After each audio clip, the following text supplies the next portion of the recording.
जी आपके साथ और न्यूज 18 मध्य प्रदेश छत्तीसगढ़ पर वक्त हो चला है फटाफट अंदाज में खबरों पर नजर डालने का। लेकिन उससे पहले की अहम खबर आपको बता दें, बाबा सिद्दीकी हत्याकांड मामले से जुड़ी एक बड़ी जानकारी। सुपारी देने वाले दोनों लोगों की पहचान हो चुकी है। दो लोगों ने बाबा सिद्दीकी की सुपारी दी थी हत्या के लिए। दरअसल सूत्रों के हवाले से मिल रही जानकारी, शूटर्स को एडवांस में पैसे और हथियार दे दिए गए थे। हत्या के कुछ दिन पहले ही शूटर्स को हथियार दिए गए थे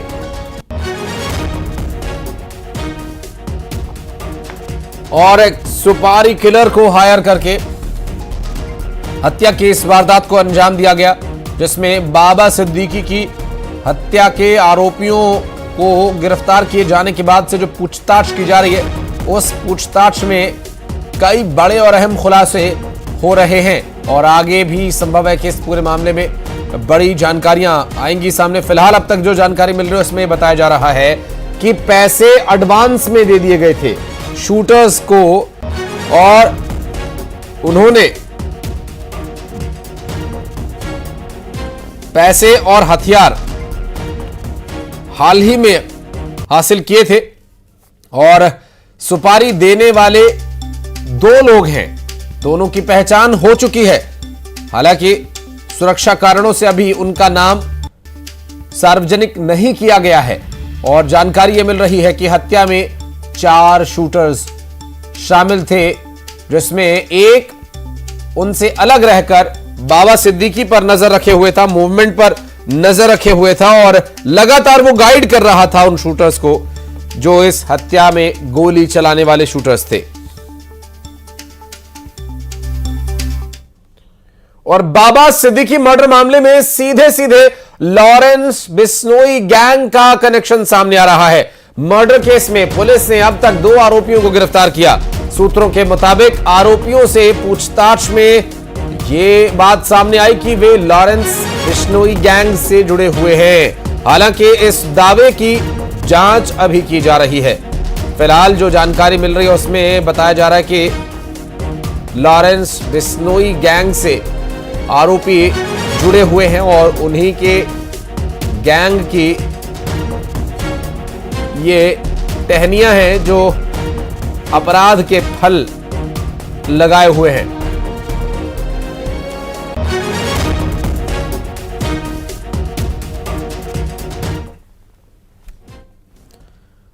और बढ़ते आगे, रुक करेंगे कुछ अन्य खबरों का। सतना में सड़क हादसे में अनियंत्रित होकर पलटी पिकअप, जिसमें 25 लोग घायल हो गए और 5 की हालत यहां गंभीर बनी हुई है। दरअसल घायल जानकी कुंड अस्पताल में भर्ती हैं। मूर्ति विसर्जन से वापस लौट रहे थे ये लोग और सतना चित्रकूट मार्ग पर यह हादसा हुआ। 25 लोग इस हादसे में घायल हुए बताए जा रहे हैं और 5 की हालत काफी गंभीर बनी हुई है। शिवेंद्र हमारे सहयोगी इस वक्त जुड़ गए हमारे साथ, बात करेंगे उनसे। शिवेंद्र, कैसे हुआ यह हादसा और अभी क्या स्थिति है फिलहाल घायलों की? देखिए, मैं आपको बता दूं कि ये जो घायल हैं ये रीवा जिले का गढ़ थाना पड़ता है, वहां के बेलबा कुर्मियान गांव के रहने वाले हैं और गांव से लगभग 125 किलोमीटर दूर ये चित्रकूट में मूत्र विसर्जन करने आए हुए थे। मूत्र विसर्जन करने के बाद जैसे ही गांव के लिए रवाना हुए, लगभग चित्रकूट से 25 किलोमीटर दूर बगदरा घाटी में तेज रफ्तार जो पिकअप वाहन था अनियंत्रित होकर पलट गया है। इस हादसे में 25 से ज्यादा लोग घायल हुए हैं, जिनमें से 5 की हालत गंभीर है। सभी घायलों को जानकी कुंड अस्पताल में भर्ती कराया गया है। जो गंभीर घायल हैं उनको सतना जिला अस्पताल रेफर किया गया है। उनका उपचार सतना जिला अस्पताल में होगा। तो हादसे की वजह तेज रफ्तार थी और ये लोग रीवा जिले के गढ़ थाने के रहने वाले हैं।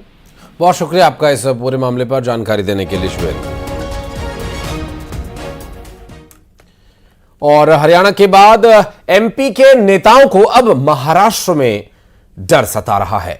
महाराष्ट्र के सह प्रभारी और मध्य प्रदेश के कांग्रेस नेता कुणाल चौधरी ने कहा, जिस तरीके से हरियाणा में लोकतंत्र हारा उस तंत्र को जीताया, उससे हम लोग अब अलर्ट मोड पर हैं। चिंतन और मंथन कांग्रेस में लगातार चल रहा है। कार्यकर्ताओं को और भी अधिक सतर्कता से तैनात होने के निर्देश दिए गए ताकि महाराष्ट्र में ईवीएम के जरिए बीजेपी जीत न सके।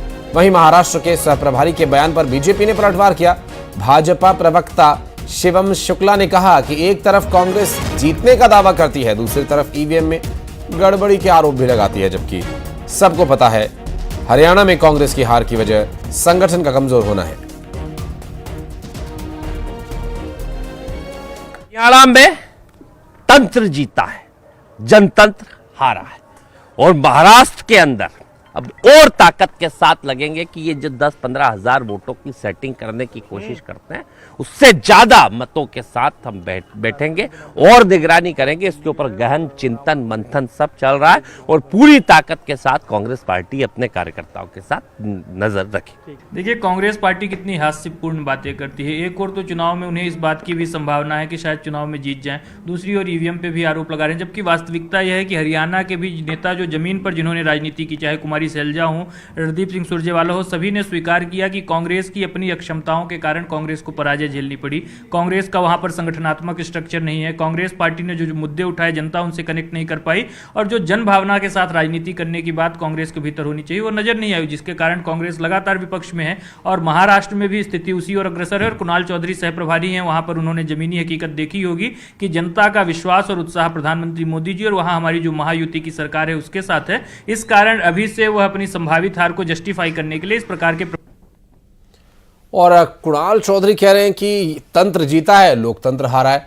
अभिनव बरौलिया साहब कांग्रेस पार्टी से, अजय धवले साहब बीजेपी से हमारे साथ जुड़ गए। आप दोनों का बहुत स्वागत है। अभिनव जी, पहला रिएक्शन आपका मैं लेना चाहूंगा। कुणाल चौधरी कह रहे हैं कि तंत्र जीता है, लोकतंत्र यहां हार गया है, लेकिन ग्राउंड पर हरियाणा में क्या हो रहा है कुमारी शैलजा भूपेंद्र हुड्डा के बीच, रणदीप सुरजेवाला के बीच, ये तो पूरी दुनिया ने देखा। एक मंच पर जब ये नेता नहीं आ रहे थे तो पार्टी भला कैसे जीत पाती है? अभिनव जी देखिए, ये तो मैं आपको एक तंत्र वाली जो बात कर रहे हैं आप, हरियाणा में 40.09% वोट कांग्रेस को मिला। हाँ। और 40.90% वोट, मतलब मात्र 0.90% वोट ज्यादा बीजेपी को मिला। और बीजेपी को 48 सीटें मिली और कांग्रेस को 33 सीटें मिली। हाँ। तो इसी से ही जनता को समझ में आ रहा है कि ऐसा क्या रिफ्लेक्शन है कि 10 सीटों का अंतर आ रहा है। 20 से 22 सीटों पर जिस तरीके से मतलब आप 77 सीटों पे पहले आगे चल रही है 10 साढ़े 10 बजे तक कांग्रेस और 10 सीटों पर बीजेपी है। तो ये हर जनमानस के बीच में सवाल है। ये मीडिया ठीक है, इस पे पड़ रहा, आप लोग कोशिश कर रहे हैं कि कैसे भी बीजेपी को बताया जाए कि वो जबरदस्त तरीके से उसको सबका समर्थन मिला है। तो आप वोटिंग परसेंटेज से लेके हर चीज को देख सकते हैं कि किस तरीके से गेम प्लान करके मोदी वोटिंग मशीन कह लें या कुछ भी कह लें आप, ये कुछ ना कुछ कलाकारी है इसमें, जिसकी तह तक शायद हम भी नहीं पहुंच पा रहे हैं, आप भी नहीं पहुंच पा रहे होंगे, लेकिन समय जरूर पहुंचाएगा आने वाले समय में। अभिनव जी, पहुंचिएगा कैसे? आपके नेता तो एक दूसरे के बाल पकड़े हुए, वो एक दूसरे के बाल छोड़ने को राजी नहीं है। भूपेंद्र हुड्डा शैलजा को फूटी आंख नहीं सुहा रहे, कुमारी शैलजा भूपेंद्र हुड्डा की बात नहीं करना चाहती है, रणदीप सुरजेवाला अलग राग लिए घूम रहे हैं। तो ये सारी बातें उस वोटिंग परसेंटेज पर फोकस नहीं करने दे रही हैं। संगठन में थोड़ा बदलाव करने की आवश्यकता नहीं महसूस हो रही है हरियाणा में? जी आशीष जी, हमें आपने मुझसे पूछा तो मुझे बोलने देना चाहिए था ना आपको। आपके पास तो पूरा समय रहेगा बोलने का। हाँ। मेरे को तो कुछ मिनट मिलेंगे। तो मेरा इतना कहना है आपसे कि क्या आपको मंच पे शैलजा जी और हुड्डा जी के साथ राहुल जी की फोटो नहीं दिखी थी? कहीं पर ऐसा कुछ दिखा था आपको क्या पूरे चुनाव में? अभी आप जो स्टोरी बता रहे हैं उसका इससे कोई तात्पर्य नहीं है। ये तो बनाया जा रहा है कि कांग्रेस में लड़ाइयां हैं, ऐसा कहीं भी नहीं है। जनता, आप ये बताइए कि हमें 4 सीटें मिली हैं, हमें 37 सीटें मिली हैं 40.09% वोट के साथ। जी, हम परसेप्शन के साथ देखिए, जीत हार का अंतर अभिनव जी बहुत कम है। देखिए, मैं अब ज्यादा इसमें डिटेल में जाऊंगा तो फिर आप समय बहुत ज्यादा हो जाएगा, लेकिन बहुत ज्यादा समय एक ही खबर पर हम देंगे तो और भी खबरें हमें बतानी है। लेकिन हाँ, ये विषय है, आप कह रहे हैं कि वोटिंग परसेंटेज बहुत कम है बीजेपी और कांग्रेस का, जिसमें कोई दो राय नहीं है, और कई सीटों पर बीजेपी और कांग्रेस के नेताओं के बीच हार का भी अंतर उतना ही, बहुत मार्जिन भर है। हालांकि हमारे साथ अभी भारतीय जनता पार्टी के प्रवक्ता अजय धवले जी भी मौजूद हैं, मैं उनके पास भी जाऊंगा, लेकिन इस बीच हमारे सहयोगी शैलेंद्र लगातार हमारे साथ जुड़े हुए हैं। शैलेंद्र, जो स्थिति यहां फिलहाल बन रही है, मध्य प्रदेश में उसका असर ना दिखाई दिए, इसके लिए मध्य प्रदेश कांग्रेस, मध्य प्रदेश बीजेपी भी अब एक्टिव नजर आ रहे हैं। जो हरियाणा में हुआ वो मध्य प्रदेश में ना हो, कांग्रेस ये चाहेगी?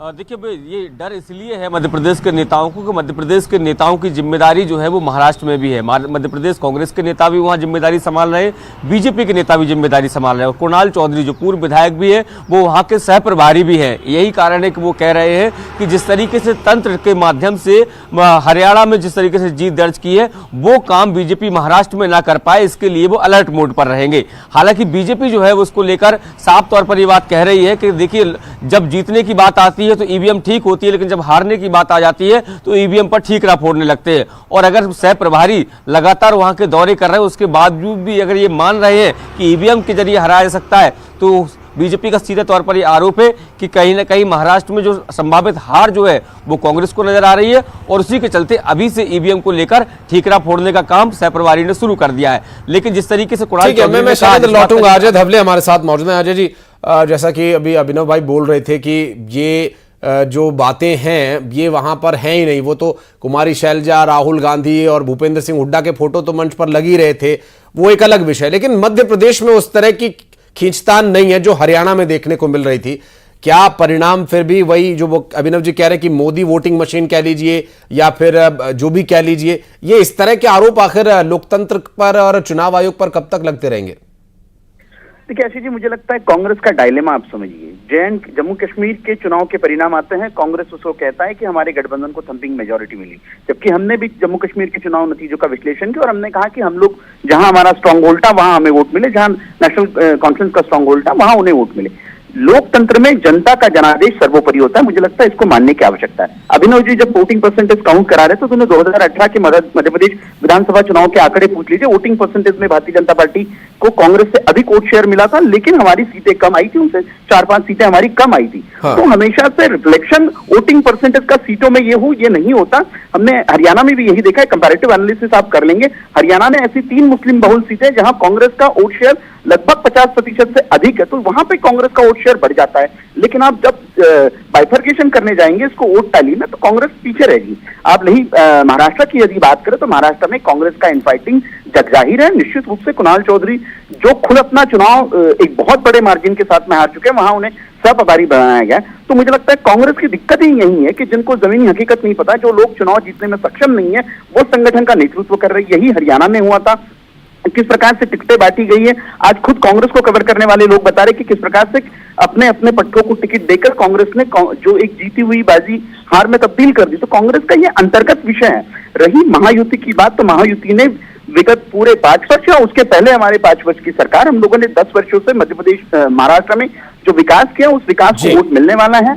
हमारी मध्य प्रदेश के नेता महाराष्ट्र में जाकर जिम्मेदारी संभाल रहे हैं और महाराष्ट्र में आगामी जो चुनाव है वो बहुत मायने रखते हैं और काफी एक बड़ा ये लोकतंत्र का महायुद्ध होगा। 2 बड़ी विचारधाराओं के बीच बीजेपी और कांग्रेस एक बार फिर से यहां चुनावी मैदान में होंगे। बहुत बहुत शुक्रिया आपका हमारे साथ बातचीत करने के लिए, बहुत बहुत धन्यवाद आप दोनों का समय निकालने के लिए। और बढ़ते हैं आगे, अब फटाफट अंदाज में खबरें आपको दिखाते हैं। शुरुआत करते हैं सुपरफास्ट 100 की।